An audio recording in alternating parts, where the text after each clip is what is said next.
So hello my dear students, I welcome you in this video class of grammar, right? And today I am going to teach you, I am going to explain you subject verb agreement rule. You can see there, this is a very important chapter of grammar and it is the part of your syllabus. ये आपके syllabus का हिस्सा है 9th 10th, ठीक है, 11th 12th। और अगर कोई कम्पिटिटिव एग्जाम की तैयारी कर रहा है तो सब्जेक्ट वर्ब एग्रीमेंट के बिना उनका तैयारी कंप्लीट नहीं हो सकता है, ठीक है। तो ये बहुत ही रोचक टॉपिक है, आपकी ज़रूरत की है। सो मैं आपसे रिक्वेस्ट करता हूँ, मैं आपसे ये गुजारिश करूंगा कि आप इसको ध्यान से देखें, समझने की कोशिश करें, सीखने की कोशिश करें, ठीक है। जो जो इंपॉर्टेंट नोट्स होंगे इसमें, जो जो इंपॉर्टेंट टॉपिक्स होंगे, रूल्स होंगे, मैं चाहूंगा कि आप उसको लिख लें, सो that when you will revise it, it will be very beneficial for you, it will be very useful for you. Okay, so let's start this video, right. जैसे कि मैंने कहा, यूजेज है ये सब्जेक्ट वर्ब एग्रीमेंट, ठीक है। तो थोड़ा इस पे हम लोग बात कर लेते हैं कि ये जो टॉपिक है सब्जेक्ट वर्ब एग्रीमेंट ऐसा क्यों है। सो मैं कह रहा था कि सब्जेक्ट और वर्ब एग्रीमेंट क्या होता है। सब्जेक्ट और वर्ब एग्रीमेंट के बारे में हम लोग थोड़ा सा बात करते हैं, पहले इसको समझने की कोशिश करते हैं, ठीक है। किसी भी सेंटेंस को बनाने के लिए, अगर आप कोई भी सेंटेंस बनाना चाहते हो, if you write any sentence और you speak any sentence, you know at least the presence of verb is necessary, ठीक है। वर्ब अगर नहीं रहेगा सेंटेंस में तो उसका मीनिंग कंप्लीट नहीं हो सकता है, ठीक है। बिकॉज वर्ब से सेंटेंस का मीनिंग कंप्लीट होता है, ठीक है।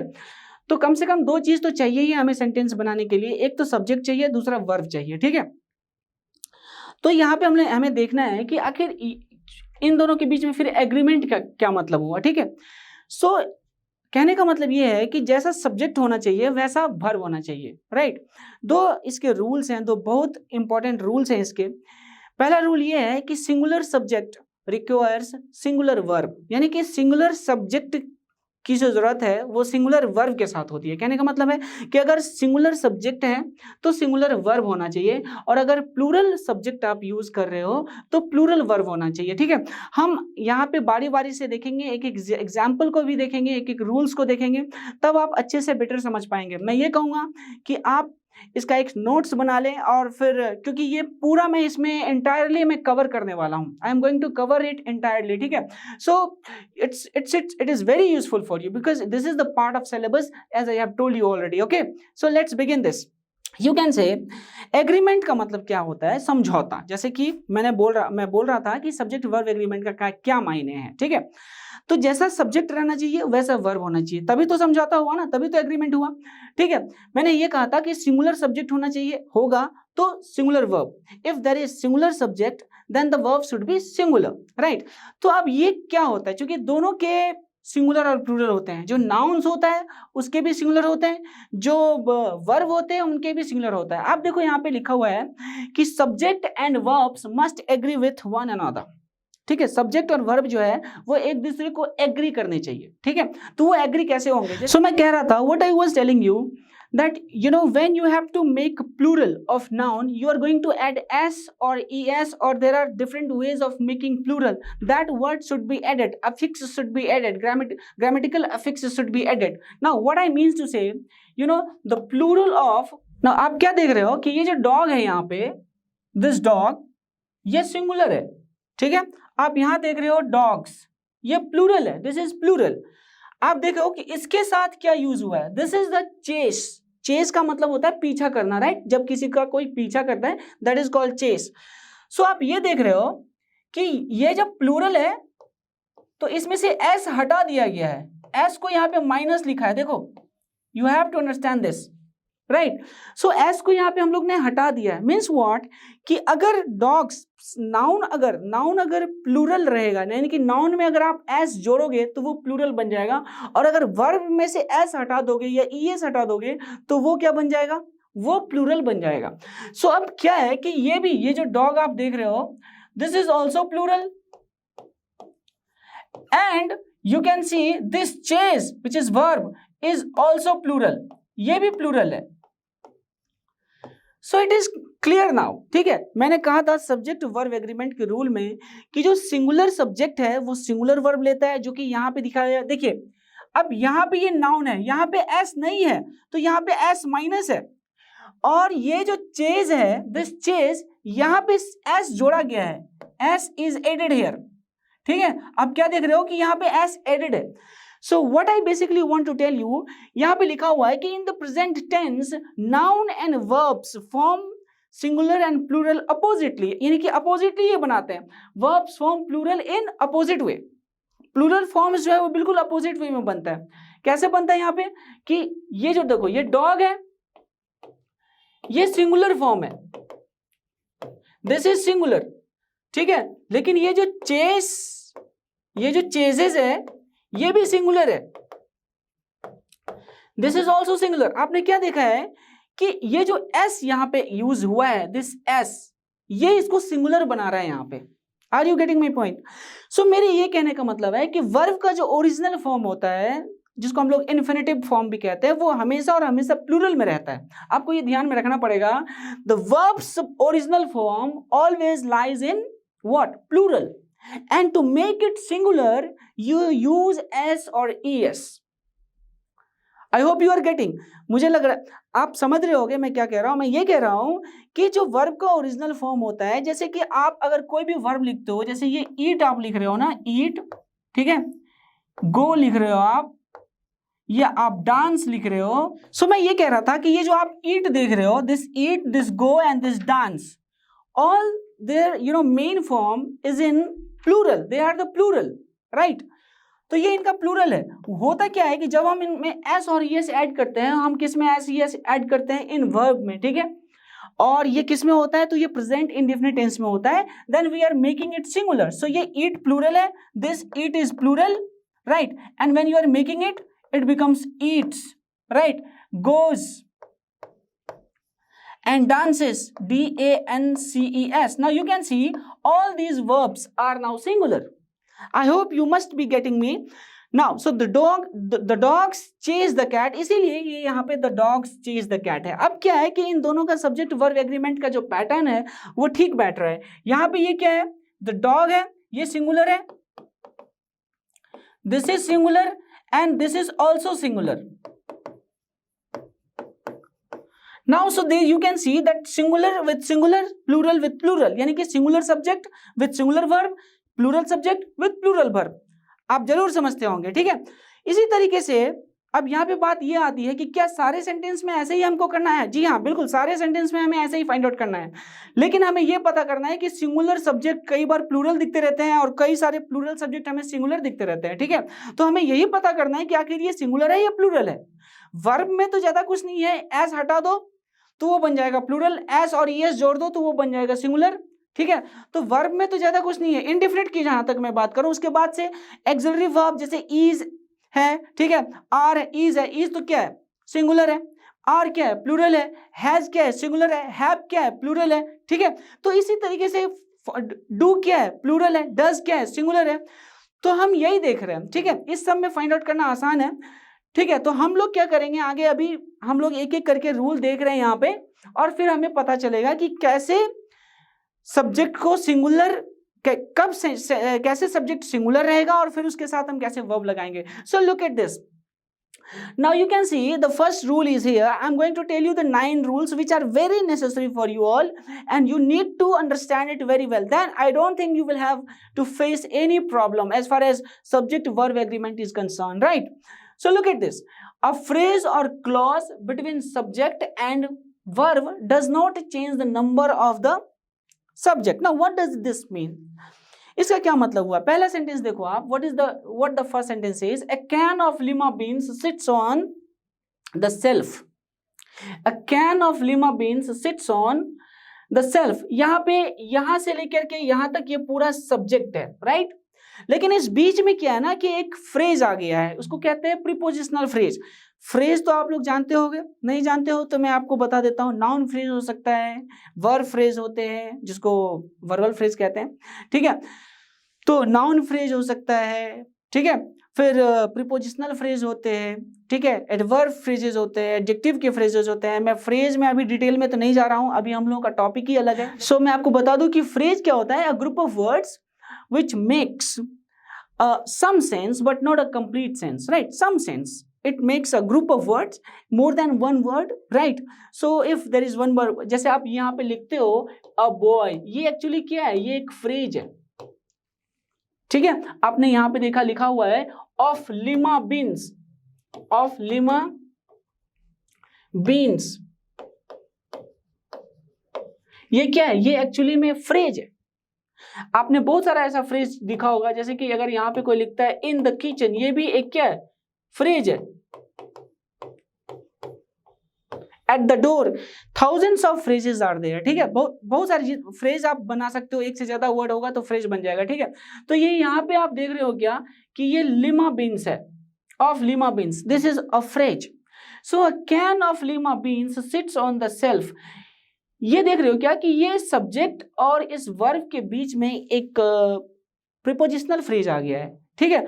तो आप ये मत समझो कि यहाँ ये प्लूरल है, बीन्स है, तो हमें यहाँ पे जो है वो प्लूरल वर्ब यूज करने पड़ेंगे। सिट्स, मैंने कहा क्या कि ये सिंगुलर वर्ब है, ये सिंगुलर सब्जेक्ट है और ये सिंगुलर वर्ब है। ए कैन, बिकॉज कैन जो है we are talking about just one can, हम लोग सिर्फ एक कैन की बात कर रहे हैं और इसीलिए यहाँ पे सिट्स यूज हुआ है। इट डजंट मैटर कि बीच में क्या यूज हुआ है। सो मैं आपको एक और एग्जांपल दिखाता हूँ, I am going to show you one more example. Like जब हम ये कहते हैं कि a boy with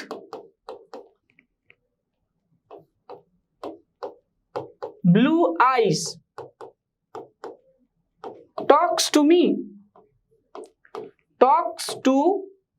look at this, यानी कि एक ब्लू आंख वाला लड़का मेरे से बात करता है, ठीक है। सो ब्लू आंख वाला लड़का मुझसे बात करता है। यहाँ पे देखिए कि यहाँ पे भी फ्रेज यूज हुआ है, here also। इसका क्या मतलब है, a phrase and clause between subject and verb does not change the number of the subject, यानी कि इससे सब्जेक्ट का नंबर नहीं चेंज हो रहा है, ये सिंगुलर नंबर में है और ये सिंगुलर नंबर में ही रहेगा, ठीक है। So what I mean to say कि यहाँ पे आप देखोगे टॉक्स यूज हुआ है, यहाँ पे टॉक यूज नहीं हुआ है। टॉक्स क्या है, ये भी सिंगुलर है, this is what, it's a singular, it's singular. And so is boys, so is a boy, ये भी क्या है, एक सिंगुलर है, ठीक है। ये भी क्या है, एक सिंगुलर है, आप गेट करते होंगे। तो ये चीज है। फिर यहाँ पे फ्रेज यूज, यहाँ पे क्लाउज यूज कर दिया गया, ठीक है। क्लाउज का क्या होता है, क्लाउज भी एक ग्रुप ऑफ वर्ड्स है जिसके हमेशा कंप्लीट मीनिंग नहीं होते हैं। Clause is a group of words which has its own subject and verb, उसका अपना एक सब्जेक्ट होता है और एक वर्ब होता है। And it also expresses incomplete sentence, ठीक है, क्योंकि सेंटेंस ही कंप्लीट होता है। एक सेंटेंस में कई सारे क्लॉजेज आ सकते हैं और फ्रेजेस आ सकते हैं, ठीक है। तो यहाँ पे हम बात कर रहे हैं क्या कि ये देखिए, the women who went to the meeting were bored, the women who went to the meeting were bored, ठीक है। सो यहाँ पे we are talking about women, many women, ठीक है। तो सब्जेक्ट यहाँ पे वुमेन है और ये बीच में जो आप देख रहे हो ये क्लाउज है। क्लाउज यानी डिपेंडेंट क्लाउज। डिपेंडेंट क्लाउज का मतलब क्या होता है, जो मेन क्लाउज पे डिपेंड रहता है अपने मीनिंग को स्पष्ट करने के लिए। The clause which depends upon the main clause, या यूं हम कह सकते हैं the clause that does not complete in itself, वो क्लाउज जो खुद में कंप्लीट नहीं होता है उसको दूसरे क्लाउज यानी कि मेन क्लाउज पे डिपेंड रहना पड़ता है अपने सेंस को एक्सप्रेस करने के लिए, तो उसको हम लोग कहते हैं क्या, डिपेंडेंट क्लाउज, ठीक है। सो आप ये देख रहे हो कि who went to the meeting, ये डिपेंडेंट क्लाउज है, और द वुमेन वर बोर्ड, ये एक जो है वर बोर्ड, ये क्या है, ये एक मेन क्लाउज है और ये इस पर डिपेंड है, ठीक है। तो ये देखो ये क्लाउज बीच में आ गया है, दिस स्ट्रक्चर इज पॉसिबल। और फिर क्या हुआ है कि इससे इस सब्जेक्ट पे मैं ये कहना चाह रहा हूं कि ये जो यहाँ पे सब्जेक्ट यूज किए हैं इससे इस पे कुछ फर्क नहीं पड़ा है, इससे इस पे कुछ फर्क नहीं पड़ा है। तो आप देख रहे हो कि ये प्लूरल है तो ये भी प्लूरल है, this one is also plural, ठीक है, तो ये भी प्लूरल है, PLURAL, प्लूरल, ठीक है। सो ये बिल्कुल हर जगह देखोगे कि मैंने जो शुरू में आपको 2 रूल्स बताए थे वो हर एक जगह अप्लाई हो रहे हैं। बस आपको इतना पता करना है कि सब्जेक्ट, आपको इतना आइडेंटिफाई करना है कि सब्जेक्ट सिंगुलर ही है या उसके आगे पीछे जो वर्ड जुड़े हैं उससे वो कहीं प्लूरल तो नहीं हो गया है, या फिर अगर वो प्लूरल है तो उसके आगे पीछे जो वर्ड जुड़ रहे हैं उससे कहीं वो सिंगुलर तो नहीं हो गया है। दैट इज वेरी इंपॉर्टेंट, ठीक है। और तब हम उसके साथ जो है वो करेक्ट वर्ब यूज कर सकते हैं। It's very easy, okay. So ये पार्ट भी आप समझ गए। अब हम नेक्स्ट में देखते हैं, ठीक है। अब देखते हैं दूसरे रूल पे हम लोग आते हैं, indefinite pronouns as subject. Indefinite pronoun as subject, आप लोग सबसे पहले बात, इंडेफिनिट प्रोनाउन होता क्या है, एग्जांपल में यहाँ पे दिया हुआ है, ठीक है। जैसे कि ईच हुआ, एवरी हुआ, ठीक है। आप यहाँ पे देख सकते हो एनीबॉडी, समबडी, सम, नो वन, वन, ये सारे चीज जो है सिंगुलर प्रोनाउंस है, यानी कि सिंगुलर इंडेफिनिट प्रोनाउंस है, ठीक है। तो अब इसको हम लोग, ये सिंगुलर इंडेफिनिट प्रोनाउंस, जाहिर है सिंगुलर है तो सिंगुलर वर्ब भी लेगा, ठीक है। तो अब देखो जैसे कि ईच, ईच डज, ठीक है। हम ये कह सकते हैं कि एवरी मैन, एवरी मैन, ये देखिए मैन, एवरी के साथ यहां पे मैन यूज हुआ है। यहां पे हम लोग ये मैन नहीं यूज कर सकते हैं, क्योंकि ये जो है ना, ठीक है, इसके साथ जो मैन आएगा, इसके साथ जो वर्ड आएगा, क्योंकि ये हम लोग प्रत्येक के बारे में बात कर रहे हैं, एवरी के बारे में, ठीक है। तो ये खुद ही सिंगुलर है, इसके साथ जो प्रोनाउन, जो नाउन आएगा वो भी क्या होगा, सिंगुलर ही रहेगा, ठीक है। तो हम यहाँ पे देख रहे हैं क्या कि each does a good deal of work around the office. यहाँ पे देख रहे हो कि ये जो वर्ब है ये नाउन नहीं है, हालांकि ये वर्ब है, क्योंकि ये जो है ना ये डायरेक्ट प्रोनाउन की बात हो रही है यहाँ पे, ठीक है। यहाँ पे जो ये आप वर्ड देख रहे हो, ईच और एवरी डिटरमाइनर्स भी होते हैं, और ये डिटरमाइनर्स यहाँ पे मैन, ये जो ये एवरी जो आप देख रहे हो ये एक एडजेक्टिव की तरह यूज हुआ है यहाँ पे, लेकिन फिर भी इसके बावजूद जो आप वर्ब यूज करोगे तो वो भी क्या होगा, सिंगुलर ही होगा। Got it. तो आगे देख रहे हैं यहाँ पे, so each does a good deal of work around the office, singular singular यहाँ पे क्लियर है, बिल्कुल स्पष्ट है। ईच भी सिंगुलर है और डज भी सिंगुलर है, दोनों के दोनों सिंगुलर है, ठीक है। तो ईच एवरी जितने भी यहाँ पे सब्जेक्ट आप देख रहे हो, each, either, neither, no one, no one, nobody, nothing, anybody, anyone, anybody, anything, someone, something, everyone, almost सब कुछ कवर है। तो ये सब के साथ आप क्या लगाओगे, सिंगुलर वर्ब लगाओगे, ठीक है। सिंगुलर वर्ब क्या होता है ये मैंने आपको शुरू में बताया ही है। अब हम आते हैं नेक्स्ट टॉपिक पे बढ़ते हैं, ठीक है। So look at this, plural. Plural क्या होता है, जैसे कि यहाँ पे सेवरल है, फ्यू है, बोथ है, मैनी है, ये प्लूरल है। प्लूरल इंडेफिनिट, प्लूरल में भी इंडेफिनिट प्रोनाउन होते हैं जिसके ये एग्जांपल है। So plural indefinite pronoun subject takes plural verb which is very obvious. Both do, यहाँ पे बोथ डज यूज नहीं है, ठीक है, क्योंकि बोथ क्या हो जाता है ना, ये प्लूरल हो जाता है। इसके साथ अभी देखो ये क्या है, एक प्रोनाउन की तरह यूज हुआ है, लेकिन बोथ एक डिटरमाइनर भी हो सकता है। हम लोग डिटरमाइनर पर भी नहीं जा रहे हैं, लेकिन अगर बोथ पर्सन अगर हम लोग लिखते हैं तो उसके बाद भी प्लूरल वर्ब ही यूज होगा, ठीक है। तो यहाँ पे ये बोथ डू है, बोथ डज नहीं है, ठीक है। तो ये चीज आप लोग ध्यान में रखोगे। So both do a good deal of work around the office, plural plural, ठीक है। हमेशा आप देखोगे कि प्लूरल प्लूरल का कॉम्बिनेशन होना चाहिए, सिंगुलर और सिंगुलर का कॉम्बिनेशन होना चाहिए। नेक्स्ट में क्या है, सम इंडेफिनिट प्रोनाउंस, यहाँ पे कुछ एक्सेप्शंस भी हैं, उसके बारे में हम बात कर रहे हैं। सम इंडेफिनिट प्रोनाउंस में बी मे बी इधर सिंगुलर और प्लूरल, ये सिंगुलर भी हो सकते हैं और प्लूरल भी हो सकते हैं। जैसे कि अनकाउंटेबल के साथ, जनरली क्या होता है कि अनकाउंटेबल के साथ जो अगर अनकाउंटेबल प्रोनाउन है, अनकाउंटेबल नाउन है, ठीक है, तो उनके साथ हम लोग सिंगुलर वर्ब यूज करते हैं, ठीक है। जैसे कि हम कहते हैं वाटर इज डर्टी, वाटर क्या है, एक अनकाउंटेबल नाउन है, ठीक है, उसके साथ हम वाटर आर नहीं यूज करेंगे, हम लोग वाटर इज बोलेंगे। इज क्या है, सिंगुलर वर्ब है, ठीक है। तो वाटर इज डर्टी। सो यहाँ पे आप देख रहे हो uncountable usage singular, with countable हम प्लूरल भी यूज कर सकते हैं, कि काउंटेबल के सिंगुलर और प्लूरल दोनों फॉर्म हो सकते हैं।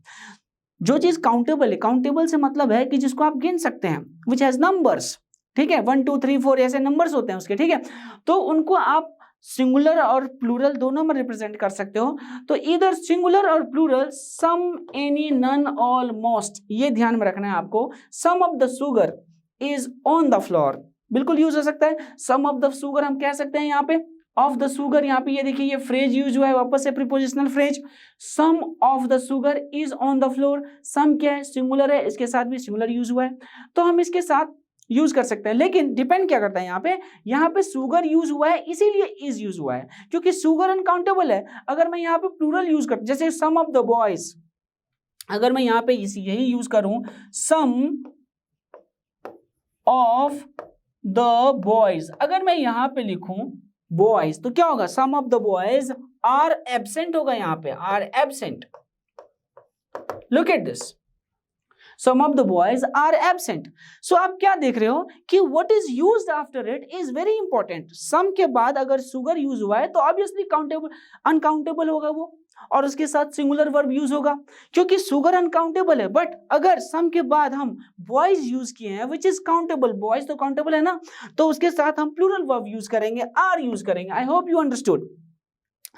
सो सिंगुलर एंड सिंगुलर, यहां भी सिंगुलर एंड सिंगुलर है। चलिए हमने ये रूल भी समझ लिया। आप देखिए जैसे कि मैंने आपको बताया था, यहाँ पे एक और एग्जांपल है, आप सिर्फ इसको, वही एक्सप्लेनेशन है, सेम एक्सप्लेनेशन है। यहाँ पे आप देख रहे हो, यहाँ पे ये मार्बल्स जो कि काउंटेबल है इसीलिए यहाँ पे आर यूज हो गया है, ठीक है, सम के साथ। तो आपको ये देखना है कि सम के बाद आप कैसा, सम ऑफ द मार्बल्स क्या यूज कर रहे हो, ठीक है। इसके बाद और भी जो वर्ड्स थे आपने देखा पिछले स्लाइड में, ये देखिए यहाँ पे सिर्फ सम ही नहीं है, यहाँ पे एनी भी है, नन भी है, ऑल भी है, आप खुद से इसको यूज कर सकते हो। आई hope you have understood it. Now look at this, अगले रूल पे बढ़ते हैं आप, ठीक है, क्योंकि हमें बहुत सारे रूल्स कवर करने हैं। तो इसको देखिए, कंपाउंड नाउन क्या होता है, कंपाउंड सब्जेक्ट, सॉरी नाउन मैं बता रहा था, कंपाउंड सब्जेक्ट। कंपाउंड सब्जेक्ट यानी कि जब हम उसको जोड़ते हैं, ठीक है, when we add it with the help of and, ठीक है।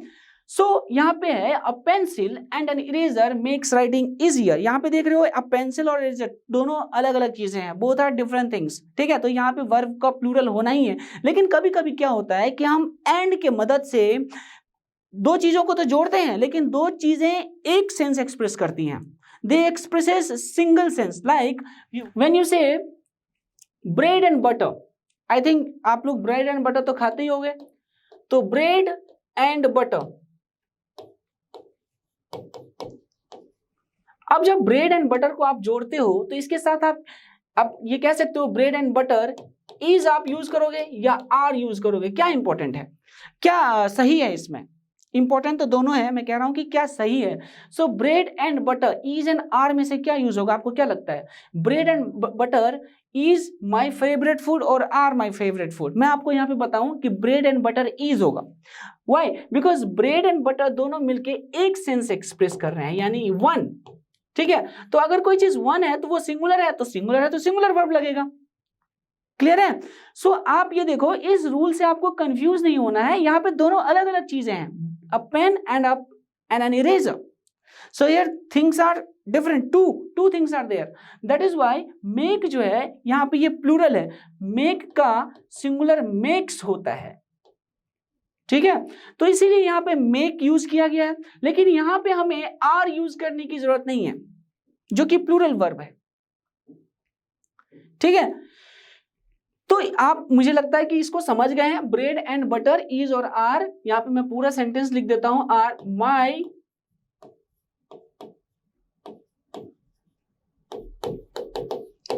माई फेवरेट फूड, ठीक है। तो आपको यहां पे यूज करना है ये इज, दिस इज करेक्ट, ठीक है।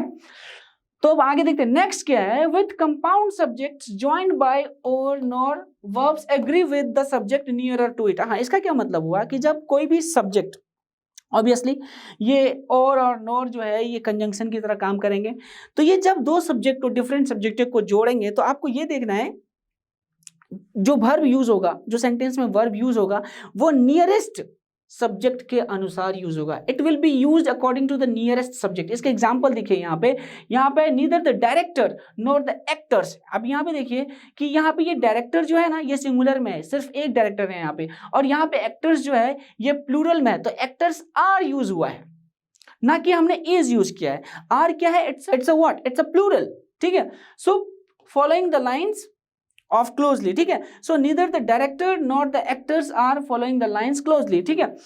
इस चीज को आप समझ गए। अगर मान लो कि ये डायरेक्टर यहां होता और ये एक्टर इधर होता, सपोज कि ये एक्टर इधर होता और ये डायरेक्टर इधर होता, तब यहाँ पे इज होता। आप ये एग्जाम्पल देख लो, ठीक है। So look at this example, जैसे कि यहाँ पे देखो, जैसे कि मैंने अभी कहा आपको, अभी थोड़ी देर पहले कहा था कि वो एक्टर इधर रहे और ये डायरेक्टर इधर रहे, तो वर्ब क्या होगा, इज होगा। वही वो यहाँ पे आप समझ रहे हो, following the lines closely. So neither the actors nor the director is following the line closely. I hope you understood it. ठीक है, सो कहने का मतलब है if the subject, two subjects are joined by nor, right, neither nor either or, ठीक है, और nor ऐसे अगर जुड़े रहे, so you have to see that which one is closer to the verb, right, and according to that you have to use which one is the closer subject, right, after which the verb comes, and you have to use according to it। ठीक है, अगर वो plural है तो verb will be plural, if it is singular the verb will be singular. I hope you are getting me. ठीक है, तो आगे हम लोग बढ़ते हैं। In this example the singular verb is agree with the nearer subject director. ये मैंने पहले ही बोल दिया है, क्योंकि मैंने इसको प्रिपेयर किया है, तो जो मैं बोलता हूँ यहाँ पे लिखा भी रहता है, ये इत्तेफाक है, आप लोग इसको समझेंगे। तो चलिए नेक्स्ट देखते हैं। ठीक है, व्हाट इज नेक्स्ट। अब ये क्या है कि inverted subject must agree with the verb. Inverted का मतलब क्या होता है, जैसे कि मान लो कि सब्जेक्ट से पहले ही अगर वर्ब आ जाता है, कहाँ होता है, जिसने आपने देखा होगा इंट्रोडक्टरी देयर के आसपास जब यूज करते हैं तब होता है। जैसे कि there is a fly in the soup. Soup सब जानते हैं, सूप हम लोग पीते हैं, हम लोग को सूप, टमाटो सूप वगैरह अच्छा लगता है। ठीक है, तो ये सूप, ठीक है, so there is a fly, ये सब्जेक्ट यहाँ फ्लाई है, ठीक है, और फ्लाई से पहले ये यूज हुआ है ई, तो ये इन्वर्टेड सब्जेक्ट हो गया, यानी कि सब्जेक्ट बाद में या पहले वर्ब आया गया। अब इस देयर को सब्जेक्ट मत समझ लेना, ये देयर सब्जेक्ट नहीं है, इट इज जस्ट इंट्रोडक्टरी, ये बस सेंटेंस को इंट्रोड्यूस कर रहा है। ठीक है, it's a waiter, there is a fly in my soup. ठीक है, कोई होटल में जाता है, सूप में उसको फ्लाई मिलता है, मक्खी मिलता है, तो कहता है waiter there is a fly in my soup. So यहाँ पे आप देख रहे हो ये भी सिंगुलर है, ये भी सिंगुलर है, इससे कंफ्यूज नहीं होना है। यहाँ पे there are 4 flies in my soup, simple सी बात है, वही चीज है यहाँ पे। देयर के हिसाब से आपको वर्ब नहीं रखना है, देयर इज हमेशा नहीं होगा। देयर इज आप देख रहे हो तो इसका मतलब ये हुआ कि उसके बाद, इज के बाद जो वर्ड है वो उसका सब्जेक्ट है और उसके अनुसार देयर यूज हुआ है। There are 4 boys, there is a boy and there are 4 boys. ठीक है, तो यहाँ पे जब आप ये कह रहे हो कि देयर आर 4 बॉयज, इसका क्या मतलब हुआ कि बॉयज से पहले बॉयज है, इसीलिए वो वहां पे आर है, क्योंकि बॉयज प्लूरल है जो कि सब्जेक्ट है सेंटेंस का। ठीक है, तो इस चीज को आप लोग समझ गए हो। यहाँ पे देखो हाउ आर द रिलेटिव्स, ये सेम चीज है, ये क्वेश्चन में दिया हुआ है। So how are the relatives taking the bad news. ठीक है, सो यहाँ पे ये आर प्लूरल है, रिलेटिव्स प्लूरल है, हमेशा आप प्लूरल और प्लूरल का कॉम्बिनेशन देखोगे। Next, what is next, look at this collective nouns. हम सब लोग जानते हैं कलेक्टिव नाउन्स क्या होता है। You know when a group of people is referred or things are referred, right, that is called what, collective noun. So you can see here group, ये group है, ये इंजुरी है, क्राउड है, team है, बहुत सारे कलेक्टिव नाउन्स है। ठीक है, तो ये सारे के सारे कलेक्टिव नाउन्स हैं। अब इनमें क्या होता है, ठीक है, अब यहाँ पे देखो सिंगुलर और प्लूरल हम यूज कर सकते हैं depending on the sense. Sense क्या होता है ये आपको पकड़ना है। ठीक है, यही तो है कि हमें सेंटेंस के जो सब्जेक्ट होता है वो किस ढंग से यूज किया गया है, उसको हम लोग उसको सिंगुलर वे में यूज किया गया है या प्लूरल वे में यूज किया गया है, उसके अनुसार हम लोग वर्ब यूज करेंगे। यहाँ पे देखो ये तो सेंटेंस बहुत ही पॉपुलर है, राइट, कई बार कॉम्पिटिटिव एग्जाम्स में आया हुआ है। The jury has awarded custody to the grandmother. ठीक है, आप सेंटेंस यहाँ पे अपने हिसाब से बदल सकते हो, नॉट अ प्रॉब्लम, लेकिन आपको ये देखना है the jury has awarded custody to the grandmother. यहाँ पे जूरी जो है, here we are talking about, मतलब जूरी का जो ओपिनियन है, ठीक है, यहाँ पे देखिए has awarded custody to the grandmother, यानी कि ग्रैंडमदर को कस्टडी दिया है जूरी ने। ठीक है, तो यहाँ पे जूरी एज सिंगुलर यूज हुआ है। ठीक है, इसीलिए यहाँ पे हैज है, ये this is has. Next sentence देखिए, जूरी मेंबर्स हैव डिवाइडेड, हम यहाँ पे ये भी कह सकते हैं कि jury members have divided their opinion, jury members ने अपने ओपिनियन को डिवाइड किया। यहाँ पे हालांकि दूसरा सेंटेंस है the jury members have been arguing for 5 days। अभी यहाँ पे जूरी मेंबर्स हैव बीन, यहाँ पे मेंबर्स लग गया और उसके बाद हैव बीन। ठीक है, तो आप यही देख रहे हो क्या कि वो उनके जो विचार हैं वो सहमत नहीं है एक से, वो बहस कर रहे हैं। ठीक है, सबके विचार अलग अलग हुए यहाँ पे, तो इसीलिए इस जूरी मेंबर को, चूंकि मेंबर्स भी है तो प्लूरल बना दिया गया, इसको प्लूरल मान लिया गया है। ठीक है, तो यहाँ पे ये जो हैव है वो प्लूरल इंडिकेट कर रहा है। ठीक है, the jury members have been arguing for 5 days। ठीक है, तो आप लोग ने देखा कि कैसे कलेक्टिव नाउन को हम लोग जो है वो प्लूरल और सिंगुलर के रूप में यूज कर सकते हैं. It is depend on the sense, what kind of sense it is making, right? Is it used as a singular way, in a singular way, or it is used in a plural way? So we have to understand it, we have to identify it. Once we identify, then it is very easy for us to use the verb according to it. Okay, so look at this next one. ये 7 rules मैं आपको बताने जा रहा हूं. ठीक है, मैं चाहूंगा कि हम लोग जो मैं ये जो आपको एक्सप्लेन कर रहा हूँ इसको आप अच्छे से लिख लोगे या फिर स्क्रीनशॉट ले लोगे. That will be useful for you, so that when you are revising it you can understand and fully you can fully understand it, right? So now look at this, the titles of single entities. आपने देखा होगा कई सारे books होते हैं जिनके titles plural आपको दिखते हैं. सो यहाँ पे ये बुक है the grapes of wrath takes along. ये ग्रेप्स भले ही प्लूरल आपको नजर आता हो, बट ये एक्चुअली एक सिंगल सब्जेक्ट है. It's a single subject.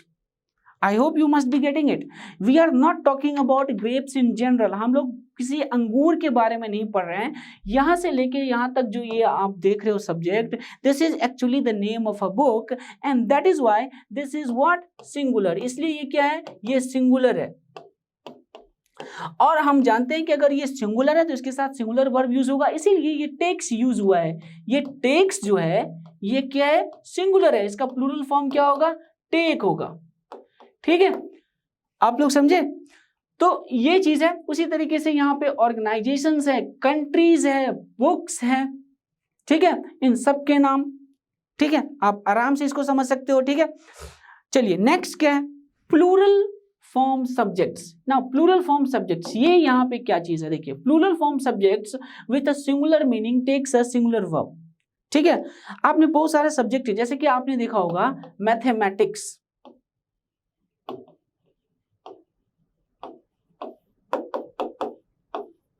आपने देखा यहाँ पे ये एस यूज हुआ है. ये जो एस यूज है इसका ये मतलब नहीं कि ये प्लूरल है. हम we are talking about mathematics, it's a subject. तो यहाँ पे क्या है, प्लूरल फॉर्म सब्जेक्ट. ठीक है, न्यूज देखते हैं हम. ठीक है, हम लोग न्यूज को सिंगुलर बना सकते हैं जब हम कहते हैं a piece of news, right? That is singular form. ये न्यूज जो है यहाँ पे ये क्या है, ये प्लूरल नहीं है, दिस इज सिंगुलर. ठीक है, अब यहाँ पे मीजल्स जो है ये भी सिंगुलर ही है. ठीक है, ये मम्स जो है ये बीमारियों के नाम है. This are the names of disease. ठीक है, ये फिजिक्स बीमारी नहीं है, सब्जेक्ट है ये. ठीक है, हर बीमारी ये सिर्फ 2 है. ठीक है, तो यहाँ पे ये फिजिक्स हो गया, ये मैथमेटिक्स हो गया. तो mums is a contagious disease. Contagious का मतलब होता है जो एक दूसरे के टच से फैलता है, जैसे कि अभी कोरोना हुआ है ना, वही कंटाजियस. ठीक है, तो आप देख रहे हो कि ये सिंगुलर है, ये भी सिंगुलर है, यानी कि ये मम्स सिंगुलर है, और ये जो वर्ब है इज ये भी सिंगुलर है. ठीक है, तो आपको सिर्फ एस पे नहीं जाना है, आपको ये देखना है कि ये जो एस यूज हुआ है वो क्या सही में इसको प्लूरल बना रहा है कि ये सिंगुलर ही है. जैसे न्यूज, ठीक है, जैसे कि मीजल्स, मम्स, फिजिक्स, मैथमेटिक्स. ठीक है, ये सारे के सारे जो है वो प्लूरल नहीं है, they are singular and that is why with them we are going to use singular verb. I hope you are getting me. ठीक है, चलिए अब नेक्स्ट देखते हैं, what is next. So plural forms, अब यहां पे थोड़ा सा गौर करने वाली बात है, ये थोड़ा सा इंपॉर्टेंट चीज भी है. देखिए, plural form subject with singular और plural meaning takes a singular और प्लूरल वर्ब. अच्छा, प्लूरल फॉर्म सब्जेक्ट्स, यहाँ पे वही पहली वाली बात हम कर रहे हैं प्लूरल फॉर्म सब्जेक्ट्स की. विद सिंगुलर और प्लूरल मीनिंग, उनके मीनिंग सिंगुलर भी हो सकते हैं, प्लूरल भी हो सकते हैं. तो वो क्या लेंगे, सिंगुलर और प्लूरल वर्ब लेंगे, यानी या तो सिंगुलर लेंगे या प्लूरल लेंगे. कैसे, आप देखिए, डिपेंडिंग ऑन द मीनिंग. ये डिपेंडिंग ऑन द मीनिंग बहुत ही इंपॉर्टेंट है, इसको मतलब इजी नहीं समझना है ये, क्योंकि ये डिपेंड, मीनिंग मैंने पहले बताया कि मीनिंग पे डिपेंड है. How we are using it, it depends, it totally depends on meaning. तो अगर आप मीनिंग समझने में कंफ्यूजन हो गया आपका, तो आपका सेंटेंस रॉन्ग हो जाएगा. ठीक है, और आपके मार्क्स कट जाएंगे. आप यहाँ पे देखो, जैसे कि आप यहाँ पे यूज कर रहे हो पॉलिटिक्स और इकोनॉमिक्स. ठीक है, सो politics is an interesting subject. ठीक है, आप ये देख रहे हो क्या, politics is an interesting subject. है ही भाई, आप नेताओं लोगों के भाषण को देख के समझ जाते होंगे कि पॉलिटिक्स कितना इंटरेस्टिंग सब्जेक्ट है. ठीक है, सो politics is an interesting subject. यहाँ पे सिंगुलर है ये, और ये भी वर्ब जो है वो भी इसका सिंगुलर है. कैसे, हाउ इट इज, देखिए in this example politics is a single topic. हम लोग पॉलिटिक्स को एज अ सब्जेक्ट ट्रीट कर रहे हैं, we are treating politics as a subject, and that is why we have used here, I have used here is, that is why is correct here। इसीलिए यहाँ पे is जो है ये correct है क्योंकि ये एज ए सब्जेक्ट यूज हुआ है।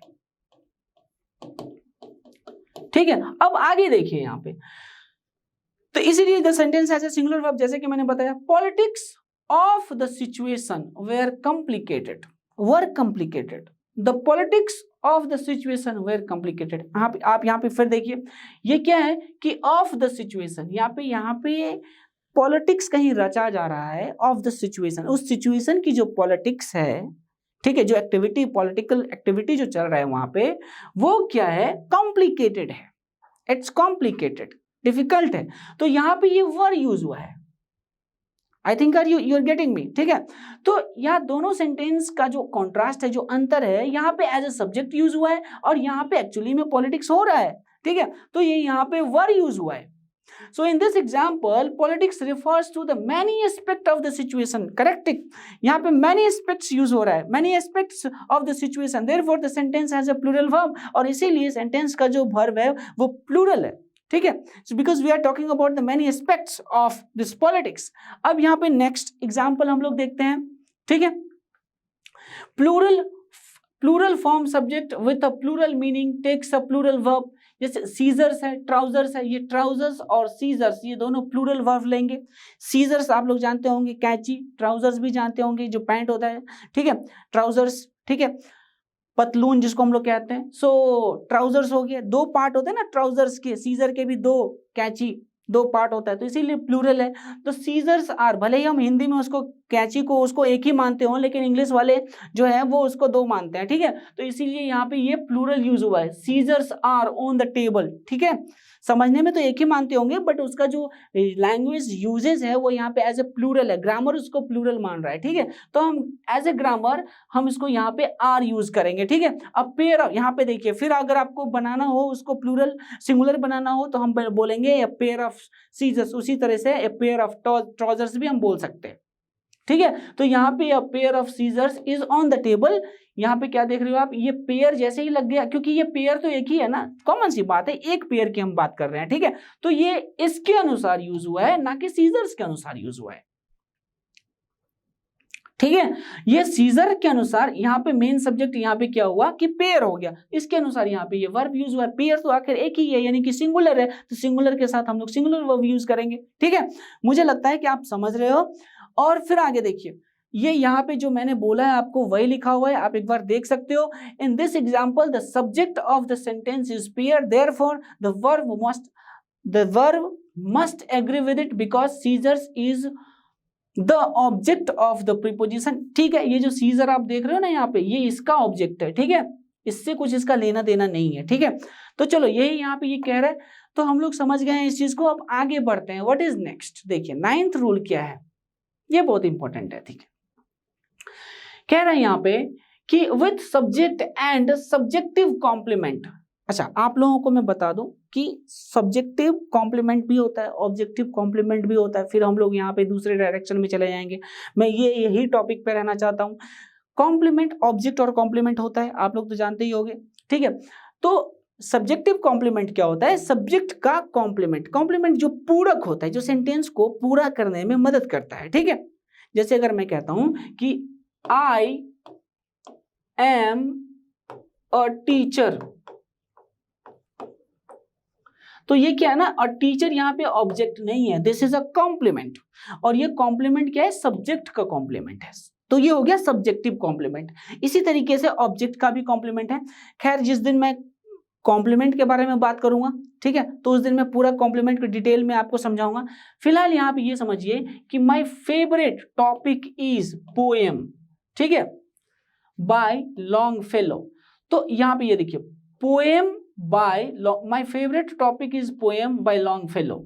ये सेंटेंस देखिए, poem by Longfellow are my favourite topic. ठीक उल्टा कर दिया गया है, इसको यहां कर दिया है, इसको यहां कर दिया है सेंटेंस में। ठीक है, तो अब यहाँ पे क्या कह रहा है यहाँ पे कि ये देखिए, माय फेवरेट टॉपिक इज, यहाँ पे टॉपिक जो है इसके अनुसार ये यूज हुआ है, यहाँ पे पोएम्स के अनुसार यूज हुआ है।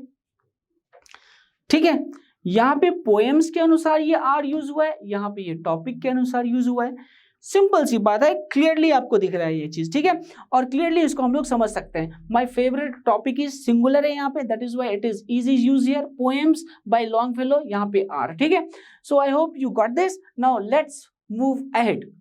अब क्या है, अब यहाँ पे कुछ वर्क्स भी हैं यहाँ पे, और जो इंपॉर्टेंट वर्ड्स है वो मैं आपको बताने जा रहा हूं, ठीक है। Look at this, with one of those, ठीक है, वन ऑफ दोज। यहाँ पे वन ऑफ दोज का क्या मतलब है, ठीक है। Who use a plural verb, यहाँ पे ये लिखा हुआ है कि वन ऑफ दोज के साथ ये प्लूरल वर्ब। आप ये मत समझ लेना कि ये जो वन है हम इसके अनुसार यूज करेंगे, पहले मीनिंग को समझने की कोशिश करते हैं। लिखा क्या है, Hana is one of those people who like to read comic books.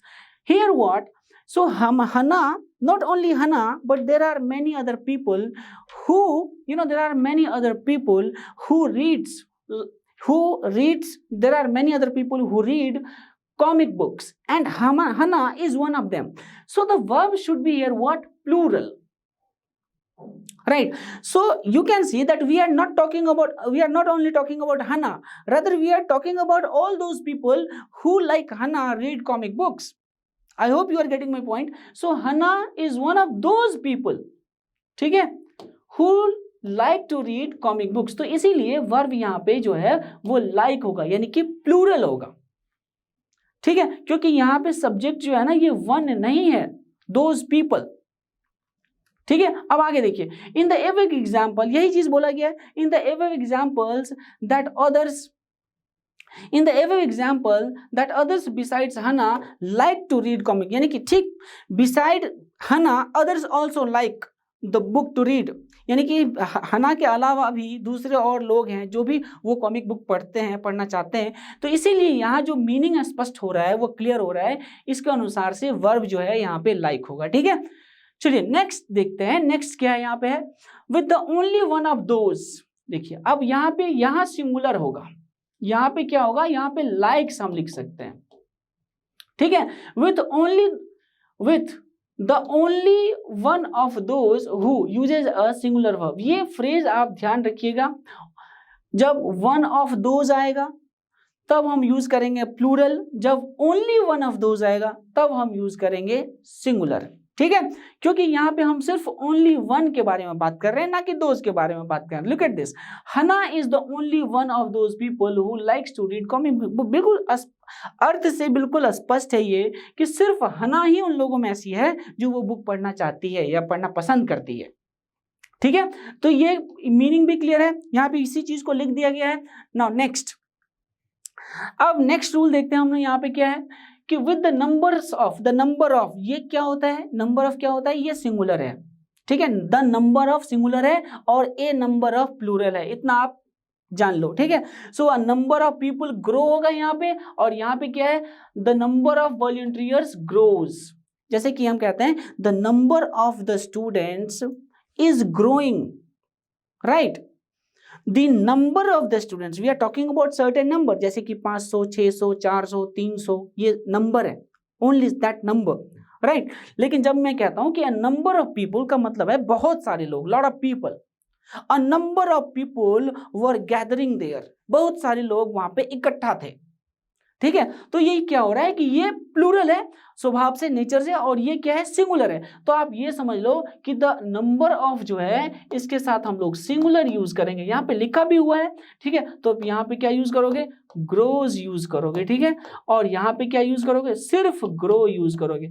मैंने आपको पहले ही बता दिया है, जब आप वर्ब में एस हटा देते हो, यानी कि एस माइनस कर देते हो, तो वो क्या बन जाता है, प्लूरल, और एस जोड़ देते हो या ईएस जोड़ देते हो तो वो क्या बन जाता है, सिंगुलर। इस चीज को हमेशा याद रखोगे तो कभी मिस्टेक नहीं होगा, ठीक है।